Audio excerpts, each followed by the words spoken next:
우리 옆 사람과 같이 인사하겠습니다. 세 부대를 준비합시다. 이렇게 인사하겠습니다. 세 부대를 준비합시다. 네, 세 부대를 준비합시다. 네. 오늘은 이제 왜 고레스라고 하는 제목으로 말씀을 나누려고 하는데요. 지난주에 저희가 성경 통독하면서 이사야를 읽지 않았습니까? 이사야서는 대선지서 중에 한 권으로서 사실 역사 그 선지서 중에 가장 우리가 읽기도 편하고 또 이렇게 은혜도 많이 받는 책이 이사야서입니다. 혹시 이사야서를 읽지 못하신 분들은 다시 한번 읽으시면 되게 좋지 않을까? 또 그리고 이사야서가 좀 길긴 하지만 오늘 말씀을 듣고 아마 이사야서를 읽다 보면 이렇게 다시 느끼시는 분이 있으신 분들은 이사야서를 다시 한번 읽어보셔도 되게 은혜가 되지 않을까 생각이 됩니다. 이사야는 역사적으로 보게 되면 시대적으로 남유다 우시야 왕부터 히스기야 왕 그리고 아시리아의 그 사네립 왕 이 시기까지 활동한 것으로 전해져 있습니다. 그래서 이사야서는 남유다의 그 심판과 멸망 그리고 구원에 대한 예언에 대해 설명하고 있다는 거죠. 그래서 이사야서 구조는 항상 이제 두 가지라고 하는 걸 생각하시면 좀 이해하기가 편합니다. 1장부터 39장까지는 심판에 대한 얘기. 그러니까 유다를 뿐만 아니라 이스라엘뿐만 아니라 주변 국가들이 갖고 있는 죄의 문제가 무엇인지에 대해서 얘기를 하고 있고요. 그 다음에 40장부터는 바로 구원에 대해서 선포를 하고 있습니다.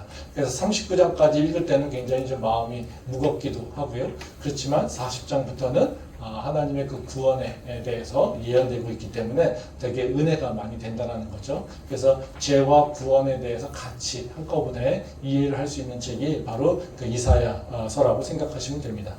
오늘 읽은 그 이사야서 45장 말씀은 고레스에 대해서 설명하고 있는 내용입니다.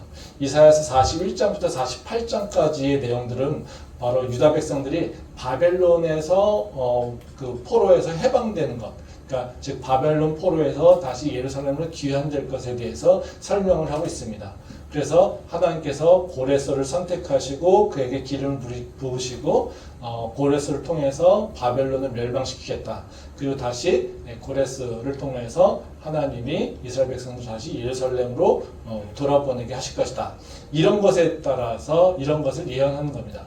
실제로 이 예언에 따라서 바로 이스라엘 백성들이 고레스의 칙령에 따라서 바로 그 예루살렘으로 돌아오게 된다는 거죠. 근데 이 말씀은 되게 은혜긴 하지만요. 사실 이 말씀을 조금 더 생각해 보면 되게 좀 충격적이긴 합니다. 왜 그러냐면요. 바로 이스라엘 백성들이 구원받는 것이 이스라엘 백성들이 아니라 이방인에 의해서 이루어지기 있기 때문에 그렇다라는 거죠.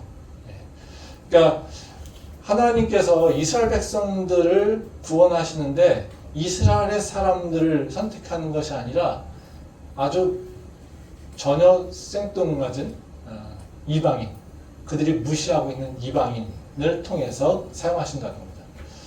그래서 더 화가 나는 건요, 성경을 좀 읽다 보면요, 그 하나님이 고레스에 대해서 대하는 모습이 이스라엘 백성들보다 훨씬 더 친근하게 대하십니다. 그게 되게 그 얘기를 들으면 사실 이스라엘 백성이라고 생각한다면 저희는 그냥 아마 읽겠지만 이스라엘 백성들 입장에서는 이 성경을 읽으면 되게 기분 나쁘고 화가 나고 그리고 하나님이 정말 우리의 하나님인가 이렇게 의심할 정도의 그 말씀으로 이제 고레스를 대하신다는 거죠. 말씀을 한번 보도록 하겠습니다. 이사야서 45장 1절부터 3절 말씀입니다. 여호와께서 그의 기름 부음을 받은 고레스에게 이같이 말씀하시되 내가 그의 오른손을 붙들고 그 앞에 열국을 항복하게 하며 내가 왕들의 허리를 풀어 그 앞에 문들을 열고 성문들이 닫히지 못하게 하리라. 내가 너보다 앞서가서 험한 곳을 평탄하게 하며 논문을 쳐서 부수며 쇠빗장을 꺾고 내게 흑암 중의 보화와 은밀한 곳에 숨은 재물을 주어 내 이름을 부르는 자가 나 여호와 이스라엘의 하나님인 줄을 네가 알게 하리라. 이제 이 말씀은 하나님이 고레스에게 하시는 말씀이에요. 근데 이 앞쪽에 여호와께서 그의 기름 부음을 받은 고레스에게 같이 말씀하시되 이 부분을 빼버리고요. 그 다음부터 읽다 보면요. 이게 사실 우리가 되게 충격적입니다. 거기 보면 뭐라고 얘기하냐면요. 내가 그의 오른손을 붙들고 그 앞에 열국을 항복하게 할 것이다. 이렇게 얘기합니다. 또 2절 보면은 더 이제 이렇게 뭔가 마음이 좀 흔들리는데 내가 너보다 앞서가서 험한 곳을 평탄하게 하며 논문을 쳐부시며 쇠빗장을 꺾고 예. 하나님께서 고레스보다 먼저 앞에 가서 네가 갈 길을 내가 평탄하게 할 거야. 이렇게 얘기를 하신다는 거죠. 그 뒤에 뭐 3절 끝에 보면 그런 얘기합니다. 나 여호와 이스라엘의 하나님인 줄 내가 알게 하라. 지금 고레스를 통해서 뭐라고 하시냐면요. 하나님께서 이스라엘의 하나님인 것을 알게 하라. 이런 얘기죠. 근데 여기 보면 이게 고레스라고 하는 거를 앞에 빼버리고 지금 읽어드린 1절 뒷부분부터 3절까지 보면요. 이거는 누구한테 하셔야 되는 말씀일까요? 이거는 모세나 여호수아나 다윗 이런 사람들한테 하시는 말씀이죠. 그러니까 하나님께서 이스라엘 백성들을 애굽에서 구원하실 때 이런 말씀을 쓰십니다. 내가 너보다 앞서가서 그 길을 평탄하게 할 것이고 여호수아에게 내가 어딜 가든지 내가 너와 함께 할 것이니까 두려워하지 말고 담대하라고 얘기하십니다. 그렇죠? 네. 내가 너를 통하여 너희 백성을 통해서 바로 내가 하나님인 것을 온 열방이 알게 할 것이다. 이런 말씀을 누구한테 하시는 거예요? 이스라엘 백성들한테 하시는 말씀이에요. 그러니까 이 말씀은 고레스 같은 이방인한테 하는 얘기가 아니라 사실 이스라엘 백성들에게 하는 말씀. 그리고 이스라엘 백성같이 선택받은 백성들에게 하시는 말씀으로 어울리는 거라는 거죠. 근데 지금 이 말씀은 분명하게 이방인인 고레스에게 하나님께서 하시는 말씀이라는 겁니다. 그러니까 사실 이 바벨론에서 해방되는 것에 대해서 예루살렘에 오는 것은요, 이스라엘 백성들에게 굉장히 중요합니다. 성경에서 구원이라고 하는 의미 또는 구원이라고 하는 사건을 잘 드러내주는 것이 하나가 모세를 통해서 애굽에서 구원받는 것. 또 다른 하나는 뭐냐면 바로 고레스를 통하여서 바벨론에서 구원받는 겁니다. 그러니까 하나님께서 바로 애굽에서 종살이 하던 자들을 바로 모세를 통해서 구원하셔서 그들에게 율법을 주시고 또 그들에게 어떻게 예배할지 알려주시고 또 하나님이 그들의 그 아버지라고 하는 것을 알려주시면서 바로 이스라엘 백성들의 정체성이 무엇인지를 성립시켜주는 게 바로 애굽에서의 탈출입니다. 그래서 이들이 이 율법을 가지고 바로 그 자기의 정체성들을 확립하고 살고 있죠. 근데 또 다른 건 뭐냐면요. 바벨론의 포로가 된다는 건 뭐였냐면 바로 하나님께서 이스라엘 백성이라고 하는 바로 그 정체성을 완전하게 무너뜨리는 것이 바벨론의 포로 생활입니다. 그 다니엘서를 보게 되면 알지 않습니까? 이름부터 다 바뀌는 거. 그래서 그 바벨론에게 완전하게 정체성이 짓밟히는 바로 그 사건들이 일어나는데 그 정체성에서 다시 회복시켜서 바로 그 성전이 재건되고 바로 이스라엘 백성이 누군지 무엇을 지키며 살아야 될지가 성립되는 게 바벨론에서 해방되는 그 사건을 통해서 일어나게 된다는 거죠. 그러면 구약 성경에서 구원이라고 하는 것, 또 이스라엘 백성들에게 정체성을 성립하는 데서 가장 중요한 사건이라고 한다면 하나는 모세의 바로 그 출애굽 사건과 또 다른 하나는 바로 바벨론 포로에서 귀환하는 거라는 거죠. 근데 바로 이스라엘 백성의 정체성과 관련된 건데 하나는 모세라고 하는 존재를 통해서 이루어지는데 또 다른 하나는 뭐냐면요. 바로 이방인이라고 하는 걸 통해서 이루어지고 있다는 것이죠. 그래서 우리가 생각할 때 두 개가 되게 다 중요해요. 근데 우리는 뭐만 기억합니까? 모세 것만 기억해요. 그리고 이스라엘 백성들도 모세 것을 되게 강조하죠.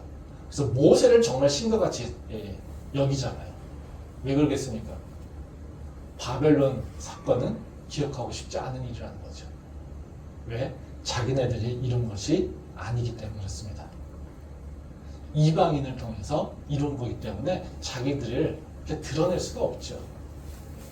그러니까 모세를 통해서만 모세를 굉장히 소중히 여기고 존귀하게 여긴다는 것입니다. 그렇기 때문에 우리가 의도적이든 의도적이지 않든지 간에 우리는 많은 경우에 바로 그 출애굽의 사건은 굉장히 중요하게 여기고 소중하게 여기는데 근데 바벨론에서 귀환하는 그 사건은 별로 그렇게 중요하게 여기지 않습니다. 뭐 그 이유는 다른 것이 아니라 바로 고레스라고 하는 사람을 통해서 일어나는 것이죠. 성경에서도 이 이스라엘 백성들을 불평을 할 거라는 것 그리고 이런 식의 그 하나님이 구원의 방식에 대해서 이스라엘 백성들이 동의하지 않는다는 것을 얘기하고 있어요. 말씀 한번 더 보도록 하겠습니다. 이사야서 45장 9절부터 11절 말씀입니다. 질그릇 조각 중 한 조각 같은 자가 자기를 지으신 이와 더불어 다툴진대 화 있을진저 진흙이 토기장이에게 너는 무엇을 만드느냐? 또는 네가 만든 것이 그는 손이 없다 말할 수 있겠느냐? 아버지에게는 무엇을 낳았소 하고 묻고 어머니에게는 무엇을 낳으려고 해산의 수고를 하였소 하고 묻는 자는 화 있을진저 이스라엘의 거룩하시니 곧 이스라엘을 지으신 여호와께서 이같이 이르시되 너희가 장래일을 내게 물으며 또 내 아들들과 내 손으로 한 일에 관하여 내게 명령하려느냐. 이제 이 말씀은 이제 하나님이 이스라엘 백성들에게 반박을 하시는 말씀입니다. 그러니까 이건 다시 말하면 이제 성경에는 이제 명시적으로 나와 있지는 않지만요, 바로 하나님이 지금 행하시고 있는 일에 대해서 누군가가 반대를 하고 또는 누군가가 불평이 있다는 것입니다. 왜냐하면 여기 보면 바로 그 이스라엘의 백성들을 구하는 데 있어서 이방인을 사용한 것에 대해서 사실 이스라엘 백성들 입장에서는 굉장히 치욕적인 일이잖아요. 수치스러운 일인 거고. 근데 이 사건이 바로 이스라엘 백성들이 되게 싫어할 거라는 거죠. 그래서 하나님이 바로 그 고레스를 통해서 이스라엘 백성들을 구원하는 그 사실에 대해서 바로 이스라엘 백성들이 싫어하는 것에 대해서 다시 하나님께서 설명하고 있는 것입니다. 그래서 하나님께서 뭐라고 하십니까? 너희가 누군데? 너희가 질그릇을 짓는데 바로 너희를 짓고 있는 토기장의 그 생각과 그 뜻에 대해서 너희가 불평할 수 있느냐? 너희는 피조물이잖아. 너희는 그런 얘기를 할 수 있는 그런 자격이 없어. 이렇게 얘기를 하시면서 아니 딱 잘라버리신다는 거죠. 그래서 마지막에 뭐라고 합니까? 내 아들들과 내 손으로 한 일에 관하여 내게 명령하려느냐? 즉 다시 말하면 뭐예요? 내가 이스라엘 백성들, 내 아들들과 내 손으로 한 일이잖아요. 그러니까 이스라엘 백성들을 내가 고레스를 통해서, 즉 이방인을 통해서 구원한 일에 대해서 너희가 나에게 뭐라고 할 수 있느냐? 이래라 저래라 얘기할 수 있느냐? 그럴 수 없어. 너희는 그럴 자격이 없어. 바로 이렇게 얘기를 하고 있다는 거죠. 그래서 하나님이 고레스를 통해서 바로 이스라엘 백성들을 구원한다는 그 사실에 대해서 이스라엘 백성들은 굉장히 싫어하고 있다는 것을 하나님께서 미리 예견하고 있다는 겁니다. 그리고 그것에 대해서 지금 다시 반박하고 있다는 겁니다. 사실 이 문제는 우리한테도 굉장히 중요한 문제죠. 우리가 하나님을 믿을 때 하나님이 나를 구원하시고 나를 인도하신다는 사실을 인정하기 쉽습니다. 그렇죠? 근데 우리가 하나님하고 사실 사이가 안 좋을 때가 많지 않습니까? 언제입니까? 하나님이 우리를 구원 안 하셔서요? 아니죠. 하나님이 우리를 구원한다는 사실에 대해서 우리는 이견을 갖고 있지 않아요. 근데 항상 우리가 하나님하고 트러블이 되는 이유는 뭡니까? 하나님이 우리를 구원하시는 방식 또는 인도하시는 방식, 우리의 문제를 해결하는 방식, 그것이 문제라는 거죠. 하나님이 나를 인도하실 때 내가 원하는 방식으로 내 것이 이루어진다면 나는 하나님이 정말로 은혜가 넘고 사랑이 넘치는 분이라고 고백합니다. 근데 많은 경우 우리는 어때요? 하나님이 나를 인도하실 때 내가 원하는 방식으로 하지 않으신다는 거죠. 우린 그럴 때마다 하나님과 나는 충돌하게 있고 관계가 문제가 생기기도 하고 우린 그것 때문에 하나님한테 불평과 원망을 하게 되는 경우가 참 많다는 거죠. 즉 우리가 하나님을 믿는다고 할 때도 우리의 문제는 뭐냐면요, 하나님이 나를 사랑하실까, 나를 구원하시지 않을까, 이런 거에 대해서 우리는 사실 걱정하지 않아요. 그런 문제 가지고 고민하고 있는 분들은 그렇게 많지 않아요. 대부분 문제는 뭐냐면요, 하나님이 나를 인도하는 방식, 그 여정이라는 거죠. 왜 이 길로 인도하시지? 나도 이 길을 가고 싶은데. 이 길을 가는 것이 나한테는 슈컷인 것 같은데 왜 나한테는 돌아가게 하시는 것이지? 이런 문제라는 거죠. 즉 인도하시는 방식. 지금 여기서 말하는 이스라엘 백성들이 바벨론에서 구원받는 건 좋은데 바로 그 바벨론에게 해방되는 그 방식이 별로 기쁘지 않다는 겁니다. 그럼에도 불구하고 하나님은 그렇게 행하신다는 거죠. 그 이유가 있겠죠. 사실 우리가 그렇기 때문에 우리는 내가 동의되지 않는 방식으로 하나님이 나를 인도하실 때 우리는 어떻게 해야 될까? 우리는 이 문제를 많이 접하게 됩니다. 그래서 오늘 제가 나누려고 하는 말씀은 이런 문제를 좀 생각해 보려고 합니다. 하나님이 이방인을 통해서 이스라엘 백성들을 구원하는 그 의도는 무엇인가? 하나님이 이스라엘 백성들의 그 뜻, 그 의도가 아니라 하나님 당신의 뜻대로 계획대로 행하시는 그 일들은 무엇인가? 그러면 하나님이 그 인도하시는 그 과정 가운데 드러내시려고 하는 하나님의 그 본질적인 특성 또는 하나님의 성품 또 하나님 우리에게 주는 메시지는 무엇이 있는가?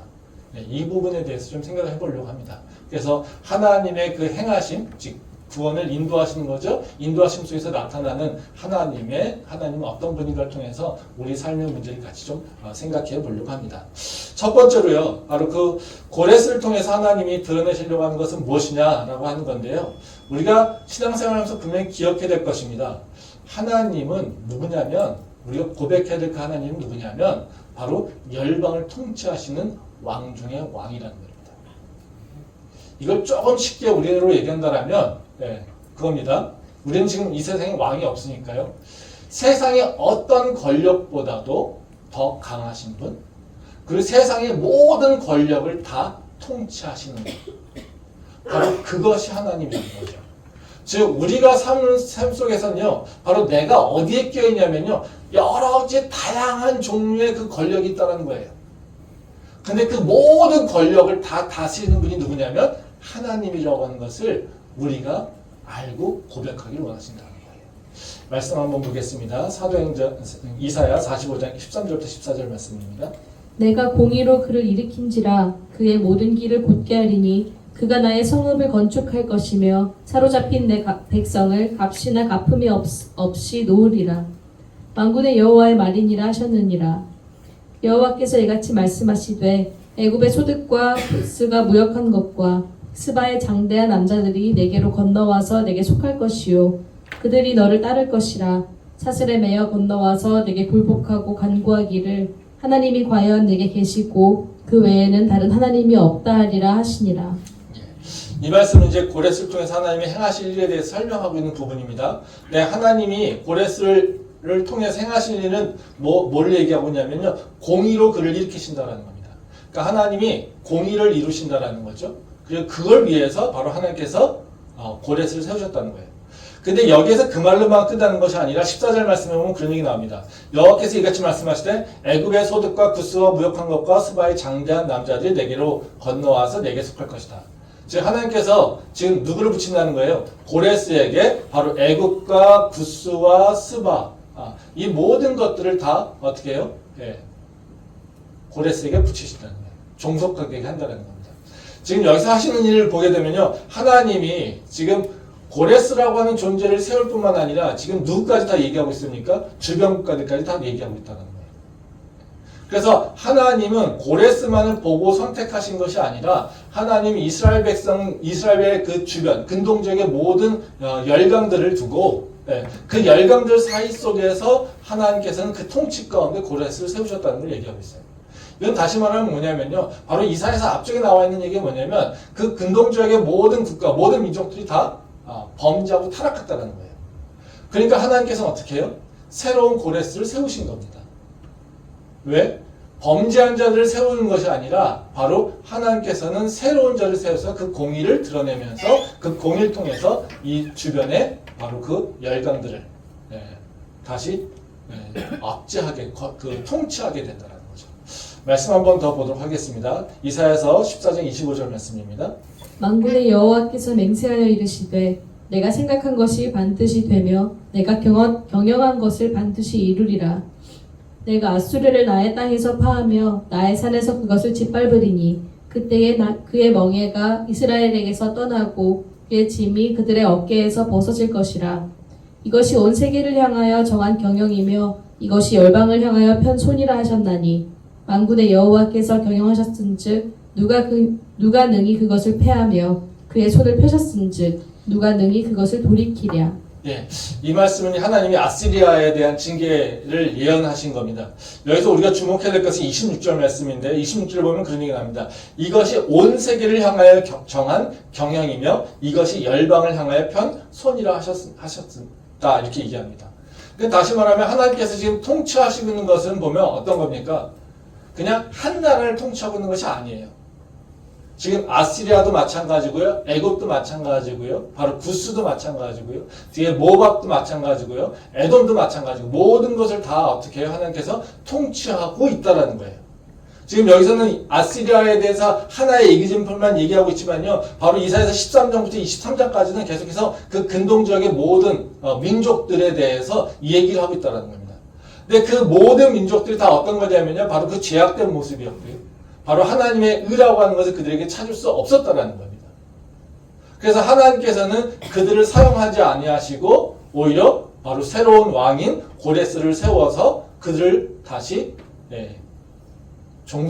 정복하게 하시고 그들을 다시 통치하게 하신다는 겁니다. 이것은 바로 하나님께서 우연으로 한 것이 아니라 바로 하나님의 통치가 바로 이루어지고 있다는 것. 그리고 그 범위가 바로 모든 열방에게 다 있다는 것이죠. 그래서 이스라엘 그 주변의 모든 나라들에 여러 가지 군왕들이 있는데 그 군왕들을 모두 다 통치하시는 분이 바로 하나님이라고 하는 것.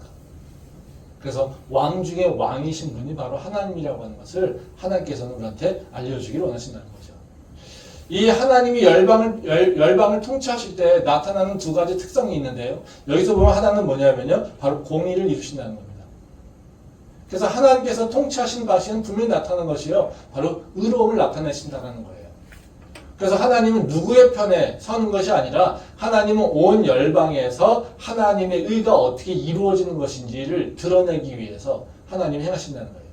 즉, 그 근동지역의 여러 열방이 국가들이 있는데도 불구하고 하나님은 전혀 새로운 신생국인 바벨론을 통해서 바로 기존에 있던 열강들을 바로 그 정복하신 이유는 바로 그들이 하나님의 공의를 드러낼 수 없기 때문에 그렇다는 거죠. 나를 통하여서 하나님의 뜻이 온전히 드러나기를 원한다면 내가 어떤 모습이 될까요? 하나님의 의로움과 함께 가는 모습이어야 된다는 거예요. 우리는 내 이익, 내 편안함 이것만 따져서 우리는 내가 행동하는데 그렇다면 하나님은 거기에 함께 할 수 없어요. 왜? 하나님의 통치의 특성은 바로 공의에 있기 때문에 그렇습니다. 그러니까 내가 하나님의 그 능력을 드러내기를 원한다면 내가 하나님의 의로움을 나타내려고 또는 하나님의 의로움을 쫓아가려고 하는 마음이 있어야 된다는 것이에요. 이게 우리가 하나님의 특성을 특성을 기억해야 된다는 거죠. 그렇기 때문에 하나님은 누굴 쓰시냐면요. 바로 하나님은 공의를 나타내기 때문에 하나님의 의로운 자를 쓰신다는 거예요. 그래서 하나님이 의롭다고 하는 자를 쓰신다는 거죠. 그래서 공의와 하나님의 의롭다고 하는 자, 이 두 가지 조건이 하나님에게 쓰임받는 방법이라는 거예요. 그래서 우리가 하나님에게 바로 그 쓰임을 받고자 한다면 그리고 하나님이 어느 쪽 방향으로 이를 인도하시는가를 본다면 하나님의 의로움을 못 가라고 하는 것을 생각해 봐야 된다는 거예요. 그리고 그 의로움이 내가 내 삶에서 어떻게 적용을 해야 될까라고 하는 것에 고민하는 것이 바로 믿는 자라는 거죠.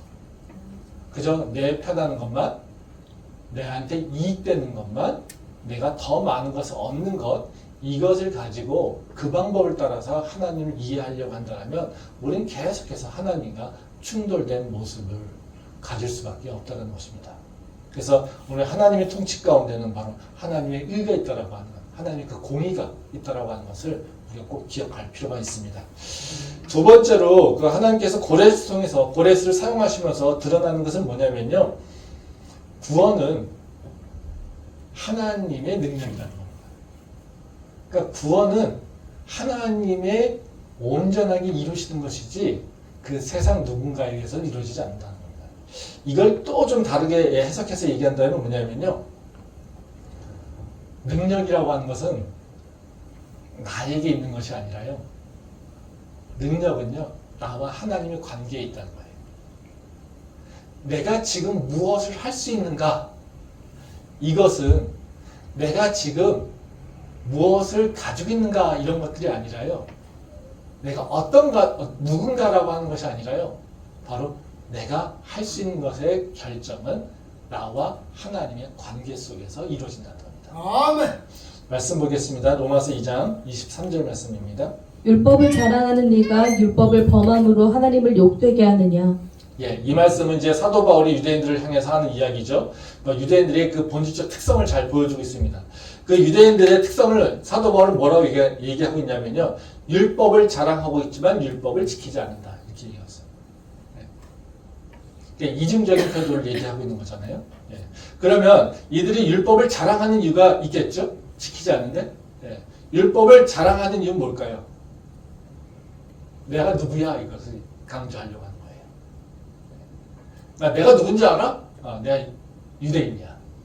내가 이스라엘 백성이야. 내가 선택받은 민족이야. 예. 이것을 강조하려고 율법을 자랑하고 있는 거예요. 그러면 율법을 지키는 건 뭐의 문제인가요? 하나님과 그들과의 관계의 문제인 거죠. 그렇죠? 율법을 자랑하는 것은 내가 누구야를 나타내는 거고요. 지키는지 지키지 않는지는 뭡니까? 하나님과 그들과의 관계를 얘기하고 있다는 거죠. 한번 생각해 보세요. 유대인들의 그 본질적 특성이 율법을 자랑하는데 율법을 지키지 않습니다. 그들에게 있었던 결과는 뭡니까? 종살이에요. 그렇죠? 네. 율법을 자랑하지만 율법을 지키지 않는 자들에게 일어나는 건 뭐냐면요. 이방인을 통해서 구원을 받는 거예요. 전혀 이들이 자신들의 선택받은 백성이라고 하는 그 존재를 굉장히 중요하지만 그들의 존재적 특성은 그들에게 하나도 도움이 안 된다는 거예요. 이게 바로 하나님께서 이들에게 보여준다는 거죠. 한번 거꾸로 한번 생각해 봅시다. 만약에 하나님께서 바벨론의 포로에서 귀환되는 것을 고레스가 아니라 모세와 같은 제2의 모세 다른 사람을 세웠다고 칩시다. 그럼 어떤 일이 일어났을까요? 이스라엘 백성들은 더 열렬히 환호했겠죠. 역시 우리는 하나님의 선택받은 백성이야. 역시 우리는 하나님의 특별한 존재야. 그쵸? 그리고 얼마나 자랑했겠어요. 그리고 모세와 또 다른 모세, 이들을 높이느냐고 정신이 없었겠죠. 그러면 그들에게 더 강화되는 게 뭐겠습니까? 그들에게는 하나님이 강조되는 것이 아니라 하나님이 보이는 것이 아니라 뭐가 보이겠습니까? 내가 선택받은 민족이라는 거죠. 하나님께서 바벨론에서 이스라엘 백성을 구원하셨는데 바로 그 이스라엘 백성을 통해서 구원하셨다면 이스라엘 백성들이 남는 건 뭐냐면요. 자신은 선택받은 민족이라고 하는 것만 더 강화된다는 거죠. 지금 모세를 통해서 일어난 그 율법을 받은 것 때문에 그것 때문에 자기들은 선택받은 민족이라고 하는 것을 강조하고 있는데 근데 자신들이 갖고 있는 그 어려운 문제를 해결하고 있는 것이 바로 선택받은 민족을 통해서 이루어진다면 바로 그들이 주장하고 있고 그들이 의지할 것은 뭐냐면 그들이 선택받았다라고 하는 그 사실 그것에만 의지하게 된다는 거죠. 거기에는 아무런 하나님의 관계가 나타나고 있지 않다는 거예요. 그러니까 바로 하나님께서 고레스를 통해서 이방인을 통해서 하나님께서 이루시려고 한다는 건 뭐냐면요. 너희의 구원은 너희가 선택받았다는 그 사실, 너희의 속성에 있는 것이 아니라 바로 나에게 있다라고 하는 걸 다시 한번 기억해라는 겁니다. 너희의 속성에서 너희의 능력을 찾지 말고 항상 나를 바라보면서 너의 능력을 찾으라고 얘기한다는 것이죠. 말씀 한번 보겠습니다. 요한복음 1장 12절부터 13절 말씀입니다. 영접하는 자, 곧 그 이름을 믿는 자들에게는 하나님의 자녀가 되는 권세를 주셨으니 이는 혈통으로나 육정으로나 사람의 뜻으로 나지 아니하고 오직 하나님께로부터 난 자들이니라. 예. 이 말씀은 우리가 어떻게 구원을 받는지에 대해서 분명히 얘기하고 있잖아요. 영접하는 자, 곧 그 이름을 믿는 자, 즉 예수님의 그 이름을 믿는 자가 하나님의 자녀가 되는 권세를 받는다고 얘기하고 있죠. 즉 구원은 어떻게 나옵니까? 예수님을 영접하는 자에게 옵니다. 근데 그 뒤에 뭐라고 얘기합니까? 이 구원은 혈통으로나 육정으로나 사람의 뜻으로 나지 아니했어 이런 얘기죠. 즉 이것은 바로 말하자면 그 구원이라고 하는 것은 우리가 혈통을 통해서 즉 내가 어느 민족이야 라고 하는 걸 통해서 일어나지 않아. 육체의 조건에 따라서 일어나지 않아. 이것입니다. 그러니까 이것은 다시 말하면 우리가 영접하는 자, 즉 하나님의 뜻을 영접하는 자, 바로 하나님의 아들이 예수님인 것을, 그 예수님이 우리의 구원주라고 하는 것을 내가 믿고 고백하는 자. 그래서 나와 예수님의 관계가 확립되는 자, 내가 예수님을 누구라고 고백하며 그분을 따라가겠다라고 믿음을 고백한 자, 이 자를 이것을 통하여서 이루어진다라고 하는 것을 얘기하고 있습니다. 하나님께서 우리한테 말씀해 주신 건 뭐냐면요. 우리의 구원은 너의 능력이 아니라 나하고 관계야. 이것을 얘기하고 있다는 거죠. 그래서 우리는 언제나 다 뭐에 따라 살고 있냐, 우리 삶을 결정하는 것은 뭐냐면요. 내가 아니라 하나님의 관계 속에서 우리 삶은 결정되고 있다는 거예요. 아멘. 말씀 한번 더 보겠습니다. 빌립보서 4장 13절 말씀입니다. 내게 능력 주시는 자 안에서 내가 모든 것을 할 수 있느니라. 예, 또 한 절 보겠습니다. 사사기 16장 19절부터 20절 말씀입니다. 들릴라가 삼손에게 자기 무릎을 베고 자게 하고 사람을 불러 그의 머리털 7가닥을 밀고 괴롭게 하여 본즉 그의 힘이 없어졌더라. 들릴라가 이르되 삼손이여 블레셋 사람이 당신에게 들이닥쳤느니라 하니 삼손이 잠을 깨며 이르기를 내가 전과 같이 나가서 몸을 떨치리라 하였으나 여호와께서 이미 자기를 떠나신 줄을 깨닫지 못하였더라. 우리 그 빌립보서 4장 13절은 너무 잘 알고 있는 말씀 아닙니까? 이 카톡 대문사진에 이거 많이 쓰여 있지 않아요? 네? 그렇죠? 네. 내게 능력 주신 자 안에서 내가 능치 못할 힘이 없어. 내가 모든 것을 할 수 있다. 뭐 이런 얘기죠. 네. 근데 여기서 보게 되면 이 고백, 그 사도 바울의 고백이죠. 이 사도 바울의 고백은 뭡니까? 내가 하나님 안에서, 다시 말하면 내가 하나님과 함께하고 있을 때, 내가 하나님과 동행하고 있을 때, 내가 하나님 안에 거하고 있을 때, 이때 나는 능치 못할 일이 없어. 이것을 얘기하고 있죠. 네. 그러면 여기서 보면 사도 바울이 어떤 존재인지, 내가 무엇을 배웠는지, 내가 어떤 경험을 했는지, 어떤 능력을 받았는지, 이거에 따라서 내가 능력을 행하는 것이라고 고백하지 않는다는 거예요. 사도 바울은 이미 여러분 다 아시다시피 율법적으로 뛰어나죠. 성령의 체험도 대단하죠. 그러면 우리가 생각하기에 사도 바울의 능력이 있는 것은 바로 그 태어날 때부터 받았던 오래된 바로 그 율법의 교육, 또 기도하면서 오랫동안 기도하면서 받던 그 성령의 능력, 사역을 하면서 엄청난 경험들, 이런 경험들이 바로 사도 바울이 갖고 있는 굉장히 중요한 능력과 특성이라고 생각할 수 있지만 사도 바울은 그것을 얘기하고 있는 것이 아니라 뭐를 얘기하고 있습니까?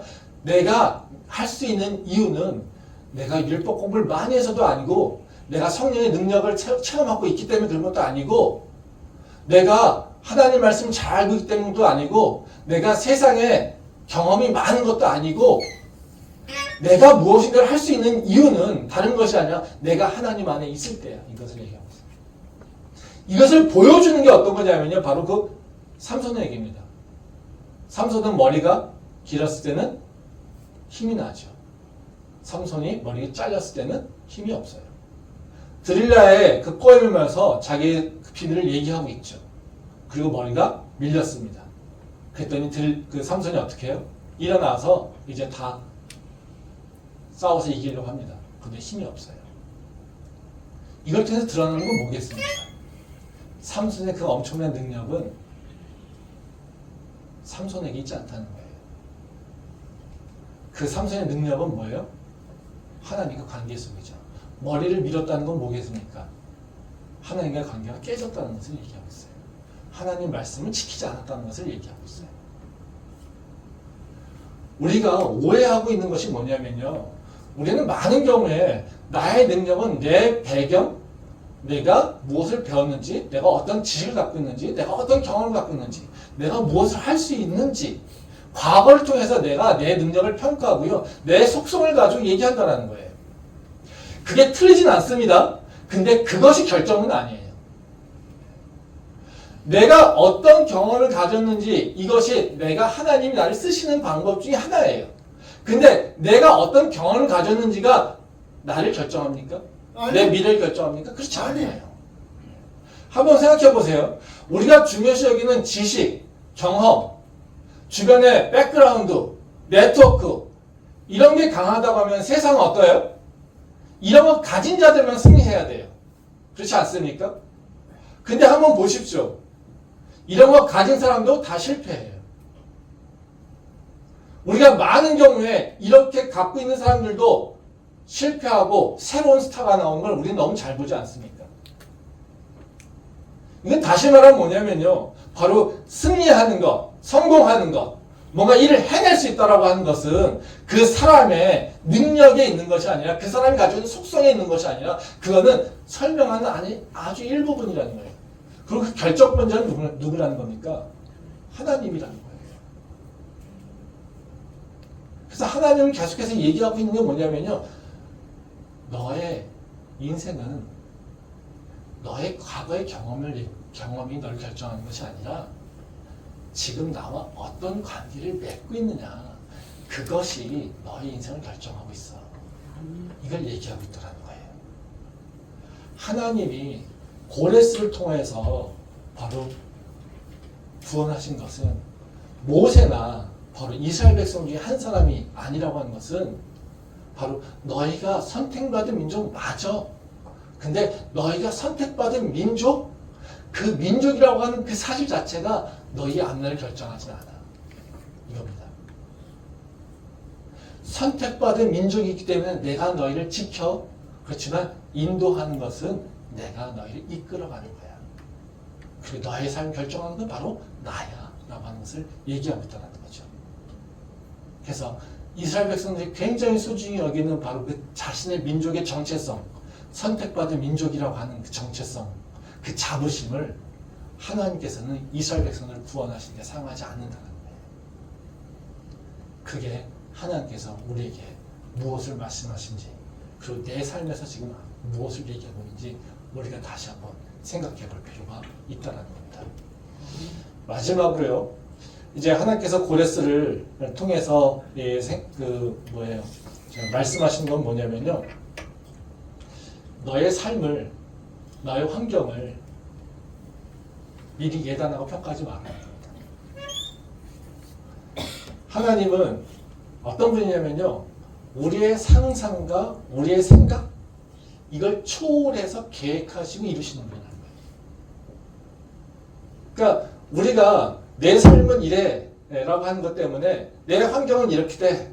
그러니까 내는 환경과 내 특성이나 내 가진 것들, 이것을 가지고 어떻게 해요? 내 삶을 평가해서 이건 할 수 있어, 이건 할 수 없어. 이건 어떨 거야, 이건 뭘 예상돼. 이런 것을 결정하고 있잖아요. 그렇죠? 근데 하나님은 그렇게 하지 말라는 거예요. 네. 왜냐하면 나는 너의 상상과 너의 그 생각 이상으로 계획하고 행동하는 그런 분이라고 하는 것을 우리가 알기를 원하신다는 거죠. 말씀 보겠습니다. 이사야 45장 15절 말씀입니다. 구원자 이스라엘의 하나님이여 진실로 주는 스스로 숨어 계시는 하나님이시니이다. 이제 이 말씀은 이제 숨어 계시는 분이라고 하는 하나님은 숨어 계시는 분이다 이렇게 이야기하고 있는데 이게 오해하기가 좀 쉬운 이야기도 합니다. 이제 이 말씀을 어떻게 보면 어떻게 해요? 하나님은 잘 보기가 찾기가 어려워. 쉽지 않다 이런 분이라는 거잖아요. 네? 그러니까 이 말씀은 다시 말하면 무슨 얘기냐면요. 우리가 맨정신으로 그냥 우리의 이성으로 우리의 생각으로 하나님을 찾을 때 하나님을 바로 알아볼 수 없다는 겁니다. 그러니까 우리 삶에서 하나님이 잘 안 보이잖아요. 그렇죠? 왜 그렇겠습니까? 숨어 있는 분이기 때문에 그렇다는 거죠. 근데 그 숨어 있는 이유는 뭘까요? 네. 우리는 안 보이기 때문에 그렇다. 근데 이 말씀은 뭐냐면요. 바로 이제 이사야 선지자가 하는 말씀, 그러니까 하나님의 그 계획을 듣고서 반응하는 걸로 이해할 필요가 있습니다. 그래서 이사야 45장 9절부터 하나님께서 이사야에게 내가 어떻게 구원할 건지 다 설명하고 있잖아요. 그래서 하나님께서 고레스를 통하여서 바로 바벨론을 이렇게 세우고 이 고레스가 이 열방을 다 점령케 하고 정복케 하고 그 고레스가 이제 신앙의 자유를 선포하고 그래서 그때 이스라엘 백성은 다시 예루살렘으로 돌아올 거야. 이거죠. 이 계획은요. 하나님 말고는 할 수 없는 분이죠. 즉 이사야가 바벨론의 포로에 대한 얘기를 듣고서 너무도 절망한 겁니다. 네. 바로 그 39장까지가 바로 그 얘기예요. 히스기야 왕 얘기가 그대로 나오거든요. 그러면서 히스기야 왕한테서 너희가 이제 70년간 이제 다른 산에 종살이를 해야 돼. 히스기야 왕은 뭐라고 합니까? 내가 아니니까 괜찮네요. 네? 근데 사실 우울하잖아요. 그렇죠? 네. 근데 그 다음에 나오는 얘기가 바로 위로하라고 얘기하시면서 하나님께서 구원하겠다고 선포하시잖아요. 근데 이사야가 그 얘기를 듣습니다. 얼마나 끔찍하겠어요. 그렇죠? 그러니까 이사야가 그 얘기를 들으면서 하나님의 계획이 뭡니까? 그러면 언제 우리를 어떻게 구원하실 겁니까? 이런 얘기를 물어보겠죠. 그랬더니 하나님께서 이사야한테 일일이 다 설명해 주신다. 지금 고레스를 통해서 이렇게 하실 거야. 그 얘기를 듣고 있던 이사야가 뭐라고 하는 겁니다. 와, 하나님 역시 당신은 숨어 계신 분입니다. 이건 무슨 얘기냐면요. 당신을 알아보기 힘들어요 라고 하는 것이 아니라 우리 눈으로는 볼 수가 없어요. 이겁니다. 내 육체의 생각으로는 볼 수가 없어요. 아멘. 내 이성으로는 내가 당신의 뜻을 깨달을 수가 없어요. 이 얘기를 하고 있는 거예요. 그럼 왜요? 하나님은 우리의 생각과 우리의 상상을 초월해서 되시기 때문에 우리는 우리의 삶의 모습만 보고 하나님이 어떻게 행하실지에 대해서 알 수가 없습니다. 이렇게 고백하고 있다는 거예요. 이건 다시 무슨 얘기예요? 하나님은 내 삶의 모습에 제한돼서 행동하지 않으세요. 하나님은요, 내 모습에 제한받아서 하나님 계획하지 않으세요. 하나님은요, 내가 아무것도 가진 것이 없어도 하나님께서는 새 일을 하실 수 있어요. 하나님께서는 다 죽었다고 해도요, 새로운 생명을 일으킬 수 있어요. 이게 하나님이세요.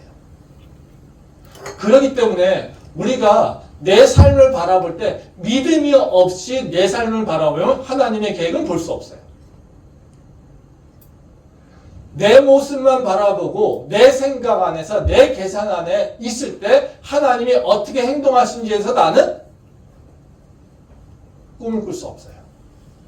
희망을 가질 수 없어요. 하나님은 거기에 계시지 않으니까요. 하나님은 내가 보고 있는 시야, 그 시선, 그 밖에 계시다고 하는 것을 우리한테 알려주시다는 거예요. 우리가 살면서 사실 그런 거 아니겠습니까? 우리가 왜 희망이 없습니까? 하나님이 안 보이기 때문에 그렇죠. 하나님이 안 보이는 이유는 뭐입니까? 내 환경만 보니까 그렇죠. 내 모습만 보니까 그렇죠. 우리의 능력이라고 하는 것이 나 안에 있고 내가 할 수 있는 것이 내 환경 가운데 있다는 거예요. 여기에 있으니까 우리는 하나님이 나에게 무슨 일을 행하실지 우리는 생각하지 못해요. 하나님이 나를 향한 계획이 어떤 것이 있는지 우리는 알 수가 없어요. 그러니까 우리는 절망하고 우리는 희망이 없다고 포기하고 이런 거라는 거죠.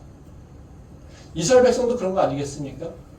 바벨론에서 포로 지내는 모습들, 그 속에서 이스라엘 백성들이 자기네들이 해방될 거라고 꿈꿨겠습니까? 기대했겠습니까? 아무도 없죠. 근데 하나님의 계획은요, 우리 눈에 안에 있지 않다는 거예요. 그러니 우리는요, 보이지 않아도 하나님을 따라가는 거예요. 그게 믿음이에요. 보이지 않아도요, 하나님 말씀을 따라갈 때 우리에게 하나님의 새 역사가 일어나는 거예요. 그게 믿음의 능력이에요. 내가 보이는 것, 내가 계획한 것, 그 속에서 하나님을 따라간다고 생각해 보세요. 우리는요, 그것이 이루어졌을 때 우리는 하나님의 능력이라고 고백하지 않아요. 내 능력이라고 고백하고 있지요. 한번 생각해 보세요. 내일 내가 무슨 일을 할지 우리는 한번 생각해 본 적 있습니까? 내가 내일이 일어날 것인지 과거에 계획했던 것, 생각했던 대로 내 삶이 다 이루어졌습니까? 그렇지 않다는 거예요. 그것이 하나님이라는 거예요. 그러게 우리가 해야 될 일은 뭘까요? 우리가 하나님을 믿는다면요, 내 삶의 환경이나 그 조건, 이거에 따라서 나를 판단하지 않는 겁니다. 아멘. 그리고 우리는 무조건 보이든 보이지 않든, 계획이 알 것 같든 알지 않든, 계획이 있든지 없든지, 꿈이 있든지 꿈이 없든지 상관없이 그저 하나님만 바라는 거예요. 하나님만 바라갈 때 우리는 새로운 꿈을 볼 수 있는 거고요. 하나님을 바라보며 갈 때 내 삶에 새 일이 일어나는 것을 볼 수 있고요. 하나님을 향해 내가 기도하며 간구할 때 하나님의 계획들이 나한테 들어오게 되는 거예요. 아멘. 그게 바로 이 고레스를 통해서 하나님께서 이스라엘 백성들이 구원하신 바로 그 이유라는 겁니다. 혹시 이 순간 가운데 하나님하고 관계가 하나님이 나를 인도하시는 방식에 있어서 불만이 있으신 분들, 하나님이 나한테 아무런 새 역사를 이루지 않는다라고 혹시 마음이 조급하여서 포기하고 싶은 분들, 다시 한번 고레스를 통하여서 하나님께서 이루신 그 새 역사를 묵상하고 그 하나님이 진짜 나의 하나님이시고 하나님이 진짜 살아계신 분이라고 하는 것을 다시 한번 기억할 수 있기를 소망합니다. 기도하겠습니다.